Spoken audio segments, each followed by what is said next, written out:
말씀을 드리겠습니다. 네, 반갑습니다. 여러분, 이현주 부회장입니다.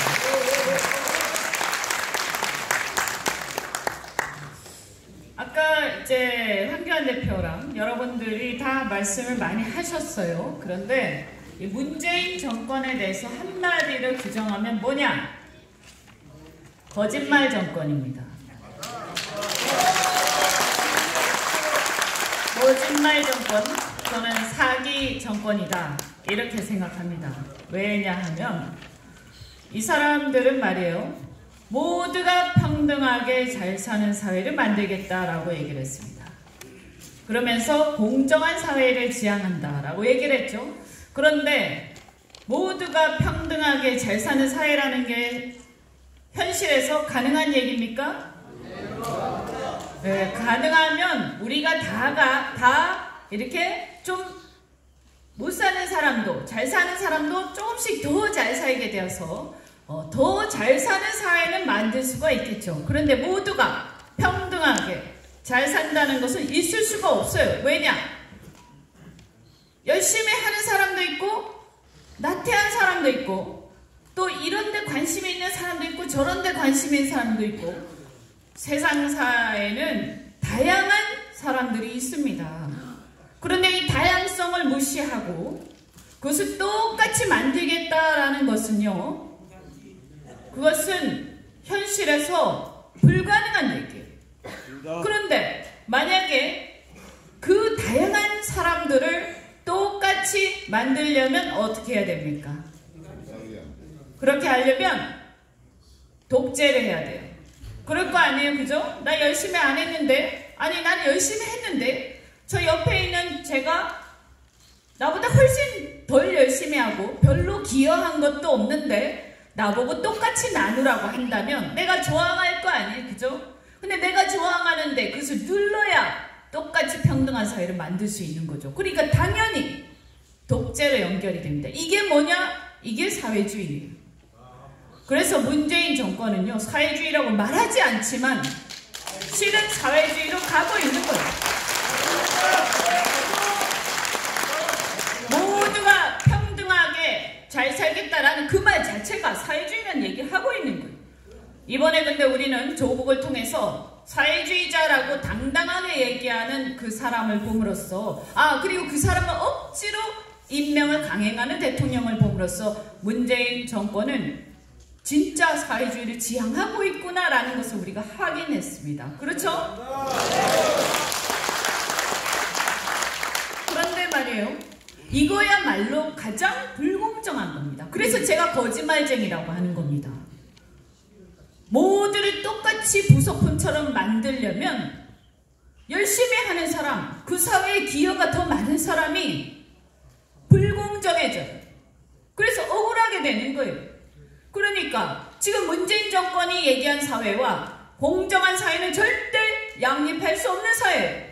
그런데 그런 거짓말을 하고 있어. 우리 국민들한테 평등, 공정, 정의라는 듣기 좋은 용어를 계속 남발하면서 사실은 이미 그들 말 속에서 모순된 얘기를 계속하고 있는데 우리는 그것을 정확하게 지적을 해서 이들이 거짓말쟁이라는 것을 얘기를 해야 되는 거예요.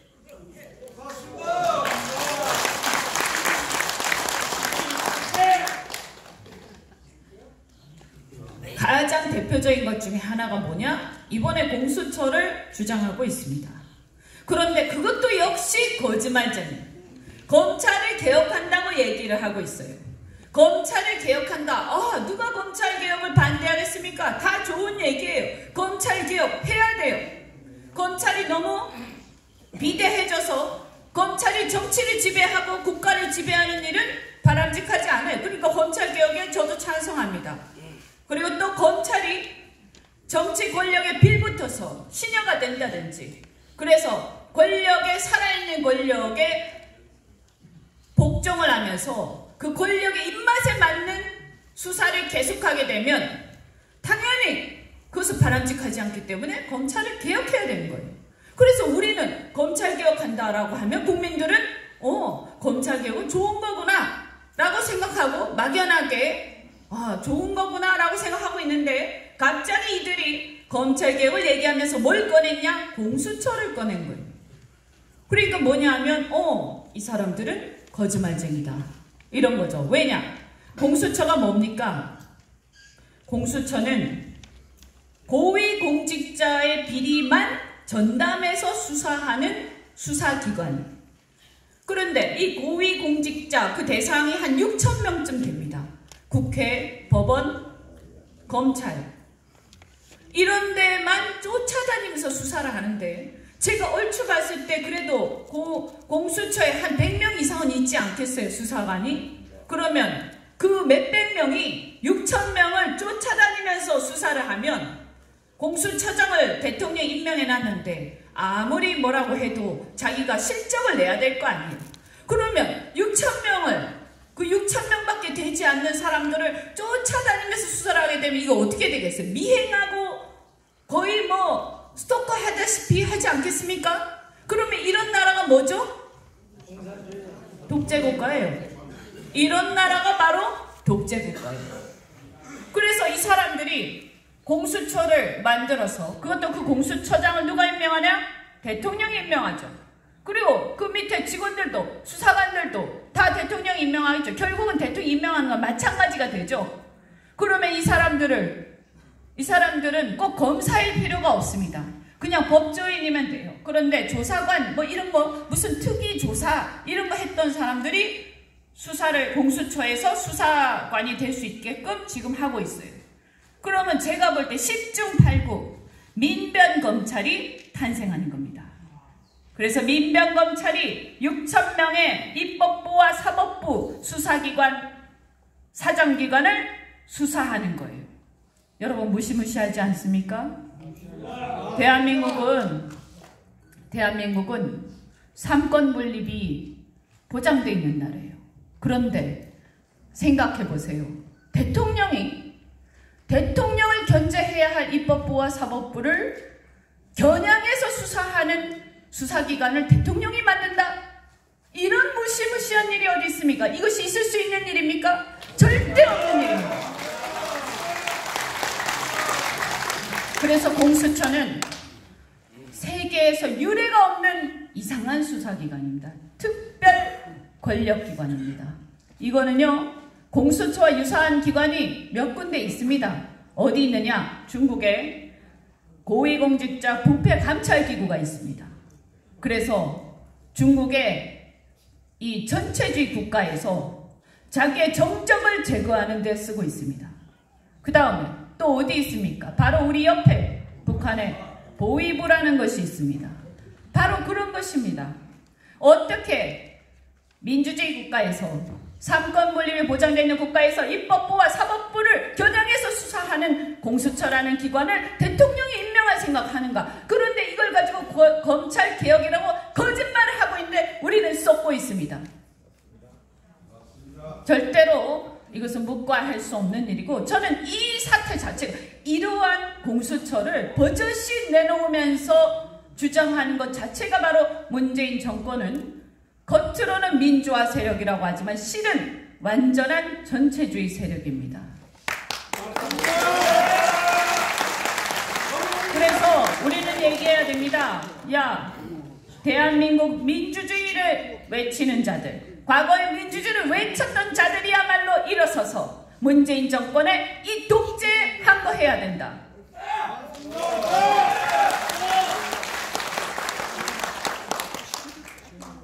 그래서 이러한 이 공수처, 정말 무시무시한 공수처, 이거는 우리가 사실 그냥 뭐 한국당이라든가 무슨 야당이라든가 이런 문제가 아니에요.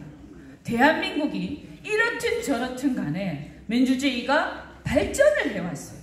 그런데 그런 것에 대해서 완전히 깡그리 무시하고 과거로 돌아가고 있는 것이고, 세계에서 유례가 없는 전체주의 국가 몇 군데에서만 하고 있는 이런 식의 무시무시한 짓을 하겠다라는 것에 대해서 우리는 제동을 걸어야 돼. 그리고 검찰개혁 진짜 해야 돼. 근데 검찰개혁 목표는 첫 번째 권력으로부터의 독립이고, 두 번째 검찰이 비대해져서 정치검찰화되는 것이에요. 그러면 첫 번째 권력으로부터의 독립, 이것은 공수처를 설치하는 게 아니라 그러한 요소들을 검찰에서 없애는 것을 먼저 해야 돼요. 그래서 검찰총장이 엄청난 권력을 가지고 모든 수사를 지휘하면서 자기들의 정치적 입맛에 따른 정치 검찰이 돼가는 것을 우리가 막는 것. 그러면 어떻게 해야 돼요? 분산시켜야 돼요. 검찰을. 오히려 검사장이 여러 명이 있지 않습니까? 그럼 검찰총장 한 사람이 아니라 여러 사람이 대등한 권력을 가지고 검찰을 지휘하게끔 해야 되는 겁니다. 견제를 하면서. 그리고 두 번째는 검찰 자체가 너무 비대하잖아요. 그래서 허구한 날 검찰이 텔레비전 뉴스만 틀었다 하면 검찰이 등장해. 그래서 검찰이 정권 초기에는 충성을 다하면서 온갖 정적 제거에 앞장서다가 나중에 이 권력이 쓰러져 갈 때가 되면 이제는 미래의 권력을 향해서 줄을 섭니다. 그리고 나중에는 자신들이 언론의 뉴스의 주인공이 돼서 나라를 쥐락펴락하는 것, 이걸 우리가 고쳐야 되는데 이건 사실 어떻게 고칠 수 있냐? 이건 사실은요, 우리 입법부가 나서야 되는 뭐냐면 우리가 허구한 날 뭐 하기만 하면 형사처벌하잖아. 그래서 문제가 생겼을 때 국민들이 스스로 계약과 합의를 통해서 해결할 수 있는 영역을 넓혀 나가야 되는 거예요. 그래서 우리 기업들도 보면 좀 잘못하면 무조건 형사처벌하고 이런 거부터 없애야 검찰의 힘이 약화되는 거예요. 거기다가 검경 수사권 조정도 잘못됐어요. 경찰은 뭐 잘하고 있습니까? 경찰이야말로 권력이 완전히 예속돼 있고 그리고 여전히 지역에 보면 부패한 경찰이 많이 있습니다. 이런 상태에서 경찰로 넘기면 개혁이 됩니까? 아닙니다. 제가 볼 땐 훨씬 더 지금 검찰보다 훨씬 더 권력에 종속될 거예요. 그러면 우리는 지금 뭘 하고 이게 무슨 개혁이야? 개혁을 제대로 해야지. 이런 거짓말을 하고 있는 세력을 우리 용서해서 되겠습니까? 엊그저께 제가 뉴스를 보니까 52시간 때문에 많은 사람들이 우리나라의 중소기업 다니는 직원들이 임금이 모자라니까 근로시간이 줄어들어서 돌아다니면서 저녁에요 대리기사를 한답니다. 대리기사를. 이게 무슨 나라가 이따위가 다 있어. 지금 그런 상황이 돼 있어요. 그런데 이들이 대리기사를 하고 기업이 망해가고 전부 난리가 치면서 이게 우리가 쉽게 생각하지만 그 가정 하나하나가 얼마나 망가지고 그 사람들이 피눈물을 흘리겠습니까? 저는 우리 아버지가 IMF 때 망해서 우리 집안이 몰락해서 피눈물을 흘린 적이 있습니다. 그때 집안의 구성원 한 명 한 명이 얼마나 고통을 당하는지 이 문재인 정권은 말로는 민생 서민을 얘기하는데 사실은 그들의 적이 돼가고 있어요. 그래서 오늘 문재인 대통령이 시정연설에서 민생을 얘기하길래 제가 기가 찼습니다. 민생? 니들이 우리 대한민국의 밑바닥 서민들의 그 고통을 알고나 있는 것인가? 진짜 알고 그렇게 얘기하는 것인가? 국민들을 실험 대상으로 만들어가면서 자신들의 그 가짜의 사회주의를 실현하기 위해서 이 수많은 국민들을 갖다 길거리에 남게 하고 지금 대한민국 경제가 망가져 가는데 용서할 수 없습니다. 이것이야말로 가장 심각한 국정농단이라고 저는 생각합니다.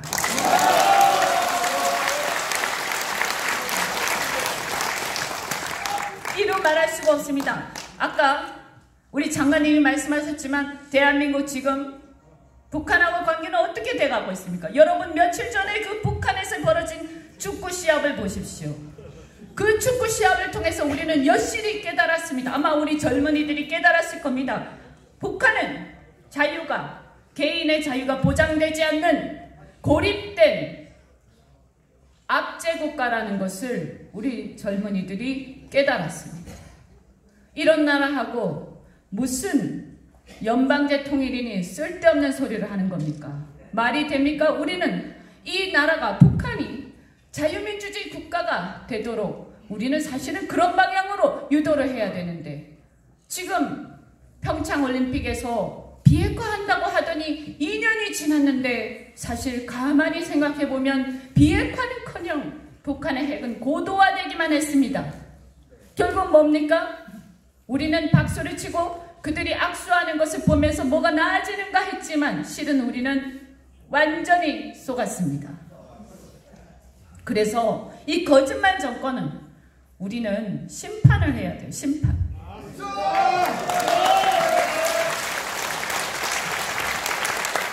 그러면 심판을 어떻게 할 것인가? 심판을 어떻게 합니까? 끌어내립니까? 여러분, 우리가 사실은 이제 마음은 굴뚝 같습니다. 끌어내리고 싶은 마음이. 그런데 우리가 청와대에 가서 끌어내릴 수가 있습니까? 현실적으로 어떻게 해야 됩니까? 첫 번째, 우선 제가 볼 때는 내년 선거를 잘 치러야 합니다.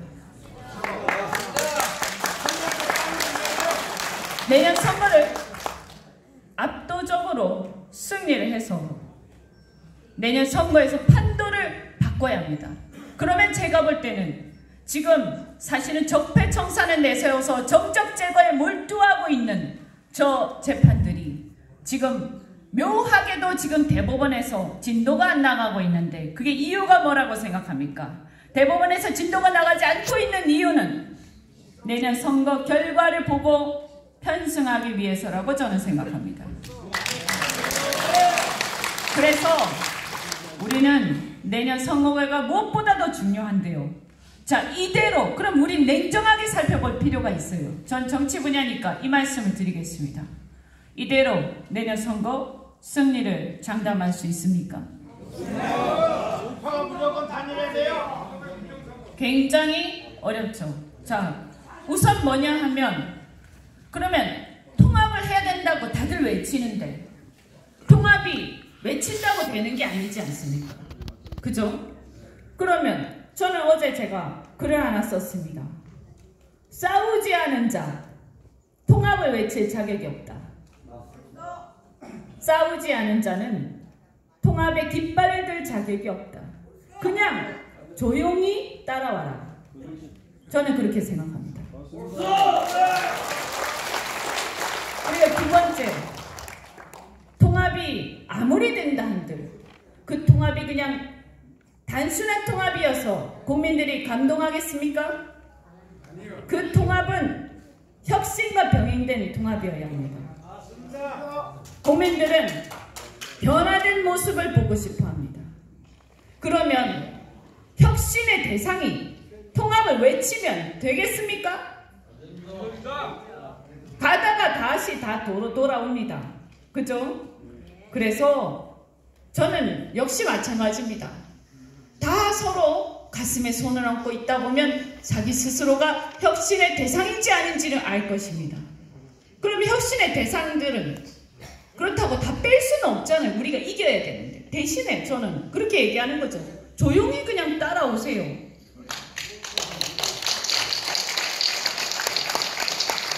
그래서 중요한 것은 저는 이 통합이 혁신이 되면서 통합이 이루어져야 국민들이 감동하고 그래서 국민들이 결집할 수 있다. 사실은 솔직히 말씀드리면 이미 대한민국의 국민들은 대한민국의 문재인 정권을 타도하자고 하는 국민들은 적어도 이미 통합이 되었습니다. 언제 되었습니까? 네, 10월, 똑똑하세요. 10월 3일, 10월 9일 날 광화문에서 국민들은 이미 통합이 되었어요. 근데 뭐가 문제냐? 정치권이 통합이 안 돼서 문제인 거예요. 그 광화문에는 제가 많은 사람들을 만났습니다. 그런데 그 광화문에는 여러 부류의 사람들이 있었어요. 자유한국당, 바른미래당, 심지어 민평당 지지자도 제가 만났습니다. 그런데 문제는 뭐냐 하면 그 위에 있는 정치인들이 통합이 안 되고 자기 주장을 하니까 문제인 거예요. 그러면 저는 그분들한테 얘기하고 싶은 거죠. 그냥 외치면서 아니면 지금까지 그 중에서 보면 싸우기는 그냥 이중대를 열심히 해왔는데 내 걸 내놔라 하고 하는 사람들이 너무 많은데 이거 정말 큰 문제다.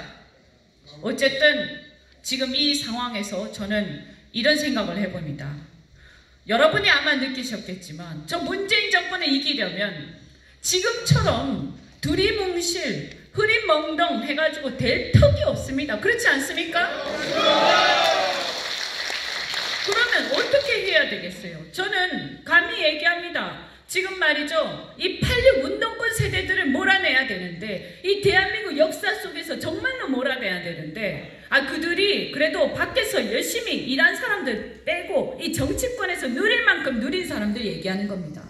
그 사람들을 어떻게 몰아내나? 그 사람들을 그동안 그 사람들하고 싸워가지고 패배해온 세력이 단독으로 몰아낼 수 있는가? 이 말이 불가능합니다. 그럼 뭡니까? 저는 그들과 싸워서 이겨온 세력들이 있습니다. 누굽니까? 젊은 사람들입니다. 여러분, 86 운동권 밑에 90년대 학번 이후로 가면, 저는 그 학번의 시작이지만 제 밑으로 내려가면요, 대학가에서 싸워서, 그들과 싸워서 운동권을 이겨낸 총학생 회장들, 대학생의 거기에 간부들이 많이 있습니다. 그들은 총학생회에서 운동권들과 싸워서 86 운동권들을 몰아낸, 학교에서 몰아낸 세력들이에요. 그런데 이 사람들이 사실은 우리 개인주의자고 자유주의자다 보니까 대부분 조직화되지 않고 정치권에 들어와 있지 않아요. 또 정치권에 기득권이 많다 보니까 거의 들어올 수가 없었어요. 근데 저는 이번에 그렇게 얘기하는 거죠. 당신들이 86 운동권 세대를 몰아내기 위해서 정치권에, 제도권에 들어와야 됩니다.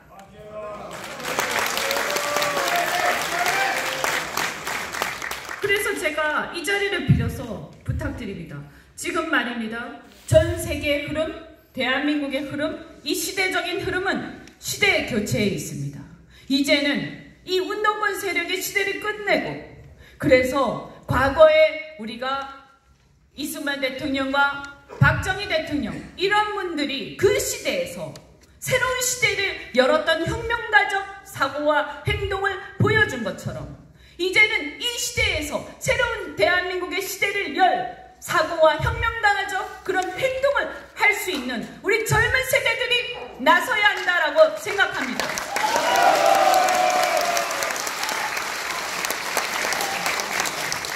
그래서 그들이 이 운동권들에 대해서 열등감을 갖고 있지 않고 그 운동권한테 주눅들어 있지 않아서 그들은 이길 수 있다고 저는 생각합니다. 운동권이 뭐라고 하면 그게 아닌데요 라고 하면서 내 변명만 하는 게 아니라 니들은 거짓말쟁이야 라고 얘기하면서 이들을 무찌를 수 있는 젊은 세대들을 많이 문을 열어서 이 새로운 시대의 문을 열어서 들어올 수 있게 하는 게 바로 저의 사명이라고 저는 생각합니다.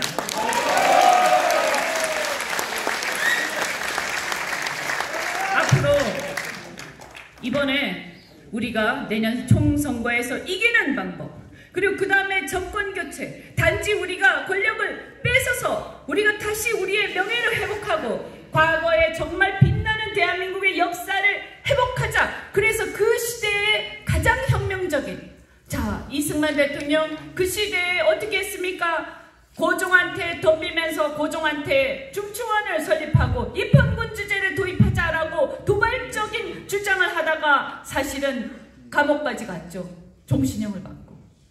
박정희 대통령은 어떻게 하셨습니까? 그 시대에 사실은 그분들이 군에서 최고위층이었습니까? 아닙니다. 30대, 40대의 젊은 야권의 소위, 대위 이런 젊은 군인들이 오로지 이 혼탁한 나라를 구하기 위해서 이 혼탁한 나라, 혼란스러운 대한민국을 바로 세워야 된다는 그 일념으로 그분들이 목숨을 걸고 일어난 겁니다.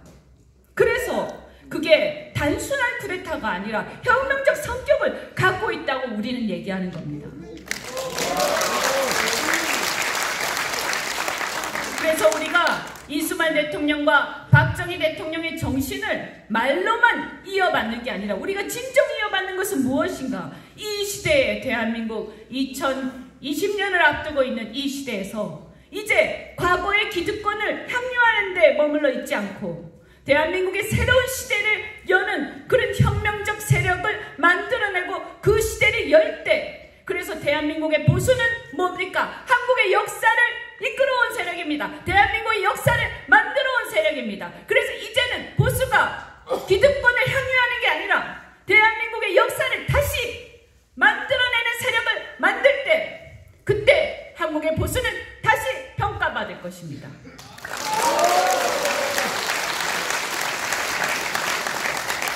계신 우리 대한민국 국민이죠. 그리고 한국을 사랑하고 우리나라의 미래를 걱정하는 여러분께서, 그리고 여기 계신 많은 어른들이 계십니다. 저도 어떻게 보면 제가 얘기하는 그 세대들에 비해서는 그들보다 어쩌면 그들 중에서 가장 저는 나이가 많은 사람일지도 모르겠습니다. 그런데 저는 생각합니다. 지금 이 역사적 전환점, 매우 위기 상황이지만 어쩌면 이것이 대한민국의 기회가 될 수도 있다. 그래서 우리가 여기 계신 우리 대한민국을 만들어 오신 어르신 여러분께서 젊은이들과 힘을 합해서 연대해서 대한민국의 새로운 시대 교체를